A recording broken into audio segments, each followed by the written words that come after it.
We are asking questions about the response to an anti-ICE protest in California. As we told you earlier in the hour, President Trump has deployed around 500 U.S. Marines to support the California National Guard to Los Angeles. Joining me now is Cedarville University Assistant Professor of History, Dr. Stanley Schwartz. Thank you so much for joining us here tonight.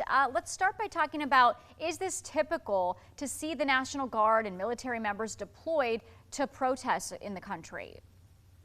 Well, in the past, in moments of great political conflict, such as during the Civil Rights Movement or before the Civil War, we have seen federal troops deployed when local groups are unwilling to see laws enforced or upheld. It's not always very common in recent years, but there is a historical trajectory of seeing this in the U.S. Yeah, we've been hearing a lot about the back and forth of the discussion between state and local leaders there in California with the federal government. Is it normal to see protests get unruly or violent as more law enforcement shows up?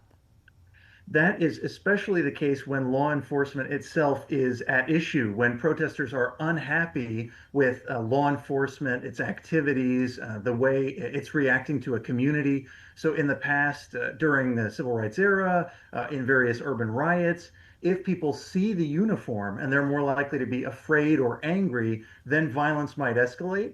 But if they see the uniform, the hope is they'll respond by withdrawing rather than engaging with that higher level of federal authority.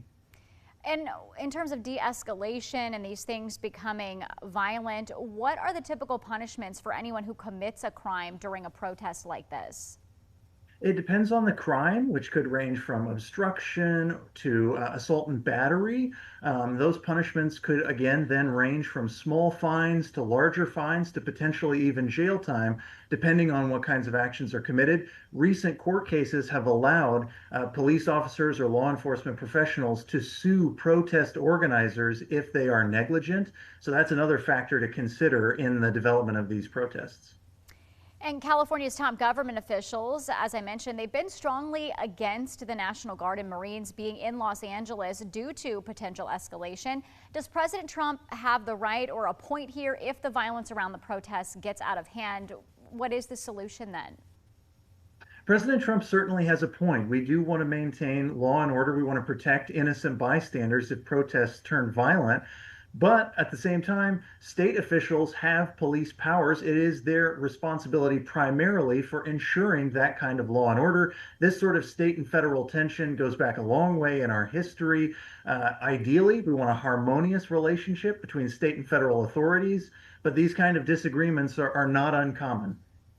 All right, Dr. Stanley Schwartz, Assistant Professor of History at Cedarville University. We appreciate your time tonight. Thank you for joining us. Thank you.